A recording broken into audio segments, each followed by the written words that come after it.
చంద్రబాబు నాయుడు గారి ప్రభుత్వం, చంద్రబాబు నాయుడు గారు వాళ్ళ బినామీలకు ఎలా దోచిపెడతా ఉన్నారు, ఈ ప్రభుత్వంలో అడ్డగోలుగా దోపిడీ ఎలా జరుగుతుందో మనం అనేక సందర్భాల్లో చూసాం. ఈ 11 నెలల కాలంలో అంతకుముందు 2014 టు 19 మధ్య కూడా ఇలానే ఏ విధంగా దోపిడీ చేశాడో చూసాం.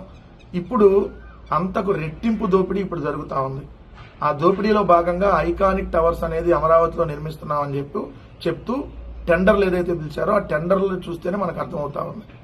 ఎందుకంటే మొన్నటికి మనం చూసాం కిలోమీటర్ రోడ్డు వేయడానికి 63 కోట్లు అని చెప్పి.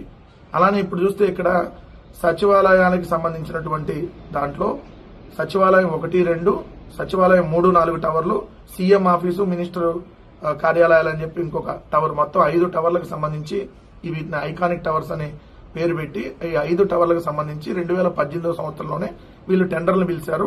2018 ఏప్రిల్ 26న ఒక చదరపు అడుగు 4,350 రూపాయల ఖర్చుతో 2,271 కోట్లు ఖర్చు అయింది మొత్తం అని ఈ 5 టవర్లకి.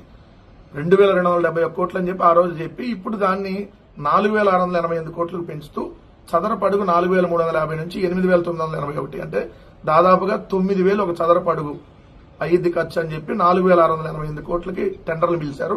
10% మొబిలైజేషన్ అడ్వాన్స్లు కూడా ఇచ్చారు. ఈ రాష్ట్ర చరిత్రలో మొబిలైజేషన్ అడ్వాన్స్లు ఇవ్వడం ఎక్కడా ఉండదు, ఎక్కడా లేదు, జరగలే. ఫస్ట్ టైం మొబిలైజేషన్ అడ్వాన్స్లు ఇచ్చి 8% మళ్ళీ కమిషన్ రూపంలో వెనక్కి తీసుకునేటటువంటి కార్యక్రమం. ఈ దోపిడీ ఎంతటితో ఆగిద్దా అంటే ఎంతటితో కూడా ఆగదు. ఇంకా అందనంత ఎత్తులో ఆకాశం అంత దోపిడీగా దీన్ని మనం చెప్పుకోవచ్చు.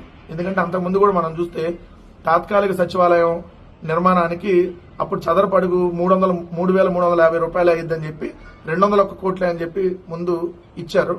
ఇచ్చిన తర్వాత 1,151 కోట్ల దాన్ని చూపించి బిల్లులు కూడా చెల్లించారు.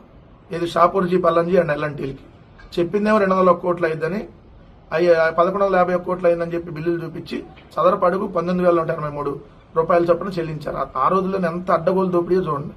ఇప్పుడు కూడా మీరు చూస్తే సచివాలయం 1, 2 టవర్లకి 932 కోట్ల రూపాయలు అంతకుముందు చెప్పింది.